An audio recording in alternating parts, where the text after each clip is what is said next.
이번 시간은 농특법을 하겠습니다. 농특법 약자로 했는데 농어촌 등 보건 의료를 위한 특별조치법. 앞서 얘기했던 그 지역보건법하고 유사한 부분은 있지만 이건 조금 더 세부적으로 나와 있는 법이에요. 그래서 지금까지 보건 관련 기관 우리가 좀 설명을 드릴 때 배운 순서대로 한번 정리를 해볼게요. 의료기관이 있었죠. 약사법 배운 학생들은 있었지만 그 관계없이 그 다음에 보건소, 보건지소, 보건의료원. 자, 기억하시죠? 그 다음에 이번에 이거예요. 보건진료소. 개설하는 기준이 달라요. 의료기관 중에는 병원급과 의원급 있잖아요. 병원은 어떻게 돼요? 시도지사에게 허가. 의원급은 시장, 군수, 구청장에게 신고. 자, 약국은 배우진 않았지만 아직 시장, 군수, 구청장에게 등록 그렇게 돼 있어요. 보건소와 친구들은 어떻게 됩니까? 시군구마다 한 개소씩 설치할 수 있고, 보건지소는 읍면마다 한 개소씩 설치할 수 있고, 건강생활지원센터 이것도 안 했네요.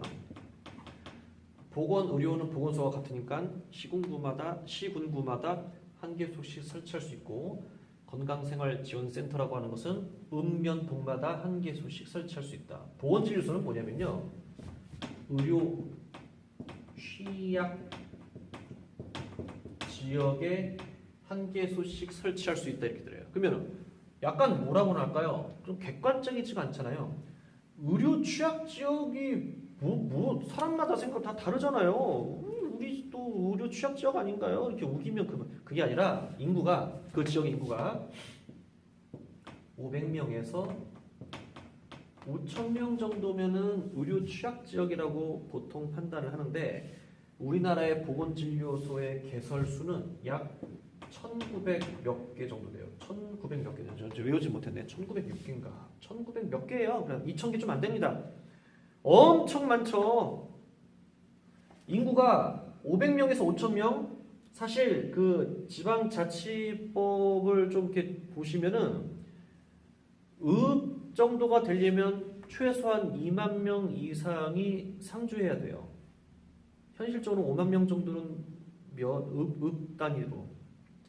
시 같은 경우는 뭐 2, 30만 정도 뭐 이렇게. 그런데 5천 명이면요 사람 없어요.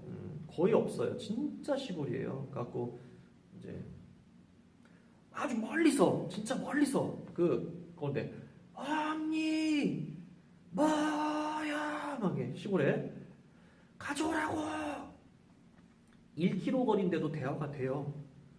다시 와라고 막 이런 식으로 사람이 아무도 없으니까 뭐 가로등 불빛이 없을 수도 있어요.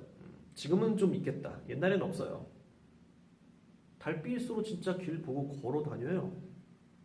반딧불이 길 비춰줍니다. 그렇죠? 귀신 나올 것 같다고요? 재밌잖아요 그런 거. 난 그런 데 가보고 싶은데 제가 조금 그런 성격이 좀 특이해서. 자, 제가 그 얘기를 하려는 게 아니라 의료 취약지역이라고 하는 것을 나타낼 때는 인구가 매우 적대 5,000명 이하의 그런 도시에다가, 도시라는 말도 좀 그러네요, 그런 지역에다가 보건진료소를 개설할 수 있다. 자, 그리고 이거 한번 이제 그 목적을 한번 볼까요? 농어촌 등, 농촌과 어촌 등 이런 보건의료 취약지역 주민 등에게 보건의료를 효율적으로 제공을 한다 라고 되어 있어요. 그 다음에 이 법에서 사용하는 정의는 그러다 보니까 공중보건의사, 공중보건 업무에 종사하기 위하여 의치한 의사로서 공중보건 업무에 종사할 것을 명령받은 사람 받는다. 이거 있어요. 그러니까 의료법에서도 나왔는데 면허 조건이 있습니다. 군의관을 좀 가야 돼요. 우리 이제 의사, 치과, 산의사 면허를 취득하신 분들, 그런 선생님들이 군복무를 하는 건데 지금 군복무 많이 좀 줄어들었더라고요. 뭐 최근에 18개월? 그럼 또 기존 세대들 그러죠. 뭐 방위냐? 뭐 이런 얘기 좀 우스갯소리 하는데 처음에는 이제 군복무가 36개월이었어요. 3년. 모르셨나요? 여러분들 할아버지들께 여쭤보시면 이해하실 겁니다. 설명드릴 수 있어요. 그 다음에 24개월, 26개월, 28개월, 24개월까지 좀 줄다가 최근에 뭐 18개월까지 줄었다는 얘기를 학생들한테 듣는데 이 군의관은 36개월을 근무를 해야 됩니다. 물론 이제 장교를 달아주죠. 소위, 중위, 대위를 달아주고. 그런데 뭐 이렇게 전문의 취득을 하지 않고 군의관으로 가는 경우가 있다. 그러면은 그냥 공중보건의사라고 공중보건의라고 해갖고 보건소, 보건지소에 배정을 합니다. 그러다가 저 여기에서 근무하고 싶지 않습니다. 그러면은 면허 취소를 시킬 수 있기 때문에 가게 되는 거죠. 언젠간 해야 되고, 근데 보통 가죠. 뭐 이렇게 항의하고 그러진 않습니다. 자, 그래서 그런 공중보건의가 있고, 공중보건 업무라고 하는 것은 지역보건 의료기관처럼 보건소, 보건지소, 공공병원, 보건의료기관, 연구기관 이런 곳에서 공중보건 업무를 하는 곳을 말하는 거고요. 지금 방금 얘기했던 보건진료소라고 하는 것은 보건진료 전담 공무원을 하여금 시장 군수가 설치하는 운영하는 보건의료시설을 말한다. 이렇게 되네요. 사실 보건진료소에 소장님이 계실 거 아닙니까? 이분들은 보통 이제 간호사, 면허 소지자, 이제 어머니 뻘 되시는 분들이 보통 이렇게 조금 소장님의 역할을 하고 계시긴 합니다. 그래서 국가에서 이제 관장을 하고 시군구에서 이제 통보를 하고 그다음에 공중보건의사를 관할을 하는 것인데 종사 명령 같은 게 있어요. 이제 이 법이 나왔다는 얘기는 뭐냐면 이탈금지라는 게 있어요. 이탈금지. 공중보건의 하게 되면은 바쁠까요? 안 바쁠까요? 바쁠 수도 있고 안 바쁠 수도 있는데 제가 알기로는 매우 그렇게 인텐시브한 것 같지는 않습니다. 그러다 보니까 아마도 과거에 이제 다른 좀 것도 했던 것 같아요. 이제 아르바이트 형식으로 파트타임으로 다른 의료기관 응급 당직도 좀 쓰고 낮에는 지역보건 의료기관에서도 근무를 하다가 이런 경우가 있었나 봐요. 적발이 됐겠죠. 그러다 보니까 제가 이렇게 만든 얘기 아닙니다. 법을 보고 지금 유출하는 거예요. 그러다 보니까 만약에 이탈금지 명령을 어긴 공중보건의는 그만큼 연장근무를 5배로 더 해야 된다는 게 조항이 나와 있기 때문에 제가 설명을 드리는 거예요. 종사명령 제5조 장관은 의치한 이런 시설을 정하여 공중보건 업무에 종사할 것을 명령을 하고 그 다음에 배치기관의 병무청장에 통보를 해야 된다. 일단 이렇게 통보를 하고 나서 시작을 하게 되는 것이겠죠. 5조의 2 한번 볼게요. 배치기관 및 시설은 어디냐? 보건소, 보건지소, 국가, 지방자치단체, 공공단체가 설립 운영하는 병원에 그 공공병원에 또 할 수가 있고요. 공공보건의료연구기관, 그 다음에 공중보건사업을 위탁하는 수행기관 등등의 배치가 할다. 그 외에 이제 뭐 대통령령으로 정하는 것이 필요하다고 하게 되면은 할 수 있다. 이것이 공중보건의사의 배치기관 및 배치시설을 말씀을 드리는 거고, 그 다음에 대통령령으로 정하는 기관시설 또 뭐가 있냐면 이것도 있네요. 병원선. 어이구. 병원선이 뭡니까? 배 말하는 거죠. 이동진료반, 그 다음에 군지역, 그 다음에 사회복지시설, 교정시설 뭐 이런 데도 배정을 할 수가 있다. 자, 그 다음에 보건소, 공공병원은 특별시, 광역시 외의 지역에 있는 기관 및 시설로 한정을 한다. 인구가 이제 적은 곳으로 배정하는 게 목적이기 때문에 광역시, 특별시는 배제를 해야 된다는 조건문이 붙어 있는 것이겠죠. 의무 복무 기간은 제7조 36개월, 3년으로 한다. 사실 뭐 3년이나 36개월 같은 말이니까. 그리고 직장 이탈 금지, 직장이라 써져 있네요. 근무 시간에 직장 이탈설은 안 되고 이탈 금지 명령을 내린다. 그리고 이런 의료기관이 없거나 야간을 진료하는 의료기관 없는 곳은 어디냐? 도서, 접경지역을 말한다. 접경지역이라는 것은 뭐냐면은 접경지역 지원 특별법이라는데 북한 경계선을 말하는 거죠. 언젠간 이 법이 없어져야 되는데 아직은 접경지역 도서에 근무할 것을 말한다. 공중보건의사의 복무, 구조 들어갈게요. 제가 이렇게 지금 읽고 조 얘기한다고 이해 못하시는 건 아니죠?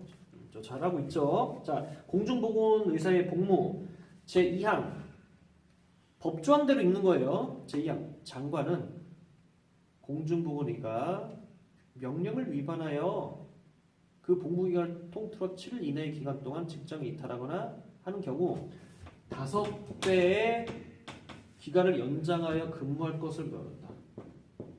그러니까 제가 이거 얘기하고 이것 때문에 아까 말씀을 드린 거예요. 만약에 열흘 동안 어디에서 직장 이탈했다가 왔다, 응? 적발됐다. 그러면 50일 더 근무를 하라는 얘기죠. 하지 말란 얘기죠. 빨리빨리 저기 해야 될 분들이 왜 자꾸 이탈을 해갖고. 그래가지고 연장 명령을 받을 수 있다. 그 다음에 제9조의 2 신분 상실 및 박탈. 만약에 제1항 2로 국가공무원법 33조 이것이 품위 유지를 말하는 거예요. 품위 유지를 잃어버리는 경우, 그 다음에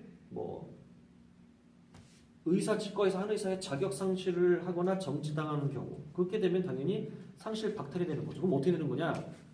만약에 이제 의사 치과에서 한 의사 면허 소지자들이 품위 유지를 저버려서 이렇게 정지가 된다든지, 아니면 더 나아가서 취소당했다. 그러면 어차피 근무할 수가 없는 상황이잖아요. 그렇게 되면 이제 군복무 못하고 나간다는 얘기죠. 그럼 어떻게 되느냐? 일반인으로 되되 다시 이게 끝나면 다시 군복무로 나중에 좀 들어오는 방법 하겠죠. 그럼 일부러 군복무 하기 싫으니까 할 수는 없잖아요. 나중에 다시 해야 된다. 그런 조건이 있습니다. 공중보건 의사 수련. 이게 또 뭐냐면요. 이 기간 동안 수련이라는 게 있잖아요. 수련이라고 하는 건 뭐냐면 인턴 1년, 레전트 4년 말하는 거잖아요. 이 중에서 1년 범위 내에서 전공의 수련을 허가할 수 있다. 오, 괜찮네요. 1년 범위 내에서. 그 다음에 수련 기간은 의무 기관에 산입하지 아니한다. 그러면 또 의미가 없네요. 1년 범위 내에서 전공의 수련을 허가할 수 있지만은 의무 복무 기간에 산입하지 아니한대요. 그러면은 큰 의미가 없다라고 생각할 수 있지만은 상황에 따라서 그렇게 해도 된다는 얘기예요. 상황에 따라서. 나중에 이제 경력 인정을 수련을 받았다라고 하는 것은 인정을 해준다는 얘기겠죠. 자, 그 다음에 또 한 장 넘길게요. 보건진료소 및 제3장 들어갈게요. 제3장. 보건진료소 및 보건진료 전담 공무원, 보건진료소의 설치 운영, 시장 또는 군수는 보건진료소의 설치를 운영한다. 보건진료소 설치, 시행규칙 제17조 가장 작은 단위를 보시면 돼요. 의료 취약 지역을 500명 이상, 그 다음에 5,000명 미만을 기준으로 구분한 니동 관할 구역으로 편리하게 이용할 수 있는 장소에 설치한다. 그 보건 진료소 한번 가본 적 있거든요. 어떤 기회가 돼서 딱 갔더니 그냥 가정집처럼 이렇게 꾸며놨어요. 막 병원처럼 하는 게 아니라. 그 다음에 그 안마 의자 딱 있고, 그리고 이제 딱 갔더니 어서 오세요. 안마 의자 좀 하셨다. 뭐냐면 이제 보통 말은 의료 취약 지역이라고 하지만 대부분 노인들이 왔다 가요. 안 아파도 왔다가 앉았다 가. 그냥 안마 의자 바꿔. 그냥 왔어요. 이렇게 있다가 그냥 왔어요. 할머니 앉으세요. 갖고 이렇게 있다가 자다가 1시간 또 자다 또 가요.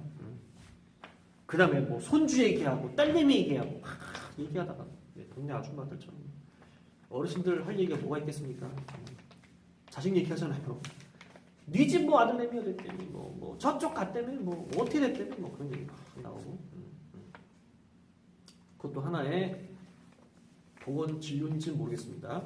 자, 그렇게 이제 지역 주민들이 쉬었다 가기도 하고, 그 다음에 보건진료 전담 공무원의 자격 제16조 보시면 간호사, 조산사의 면허를 가진 사람으로서 24주 이상의 직무교육을 받은 사람이어야 한다. 그렇죠. 그냥 할 수는 없으니까. 그 다음에 제17조 보건진료 전담 공무원의 신분 및 임용. 이분들은 지방 공무원으로 임용한다. 그 다음에 제18조 보수교육을 받은 것을 명할 수 있다. 뭐냐? 장관은 전담 공무원의 자질 향상을 위하여 필요하다고 인정되면 보수교육을 받는다. 관리한다는 얘기네요. 그 다음에 제19조 보건진료 전담 공무원의 의료행위 범위. 이거는 이제 제가 19조네요. 19조. 이거는 별표 칠게요. 뭐냐면 할 수 있는 업무가 뭐냐? 보건진료 전담 공무원 진찰, 검사, 이송, 응급처치, 그 다음에 악화방지 처치, 요양지도 관리, 분만 아니에요. 분만 도움이에요. 예방접종, 그 다음에 의약품 투여를 할 수 있다. 다만 그걸 한 줄에 쓰세요. 처방은 뭐예요? 처방은 주치만 할 수 있잖아요. 진찰 검사도 어느 정도는 합니다. 진찰 검사를 한다고 해서 환자한테 위해되는 경우는 아니잖아요. 그다음에 또 예방 접종도 있잖아요. 예방 접종이 뭐냐면 그 시장군수구청 뭐 DPT, MMR 관련해서 노인들 뭐 DPT, MMR까지도 안 갈 거예요. 저기 그 노인분들 독감 예방 접종은 그냥 이렇게 할 수 있으니까 그 정도는 보건진료소에서 처리할 수 있다라고 인정을 해주는 거죠. 그다음에 진료기록부 등의 유지 관리. 하지만 진료기록부, 조상기록부 등을 갖추고 나서 소견은 기록을 해야 된다. 참고로 보건진료소에는 의사면허 소유자는 없습니다. 자, 그다음에 제25조 진료비. 보건진료소의 진료 수가 기준은 정하는 바에 따른다. 다만 무료는 아니었네요. 지역 주민들 이러쿵 저러쿵 하더니 그렇다고 해서 무료는 아니었습니다. 자, 여러분들 이제 그 지역보건법하고 농특법을 제가 이제 한 주에 한꺼번에 했는데 내용은 뭐냐면 의료법하고 살짝 성향이 다르다는 얘기예요. 의료법은 의료기관을 중점을 했었던 것이고 약사법을 했었다면 약사법에 따라서 약사와 한약사를 다뤘을 텐데 이것은 보건진료소란다. 보건소, 보건의료원, 보건지소, 건강생활지원센터, 그 다음에 지금 했던 보건진료소 이런 것들은 지역보건의료기관 전체라고 통틀어서 정부에서 지금 관할하는 거기 때문에 살이 많이 해요. 국립으로 들어가요. 그러다 보니까 한꺼번에 여러분들 이렇게 뭐 사회적 불평등에 몰아갖고 설명을 드린 겁니다. 자, 그래서 여러분들 이제 조만간에 좋은 또 면허 및 자격증을 취득을 하실 텐데 이것을 잘 감지하고 있다가 여러분들 나중에 더 좋은 인력이 되는데 도움이 되었으면 합니다. 예, 강의는 여기서 마치도록 하겠습니다.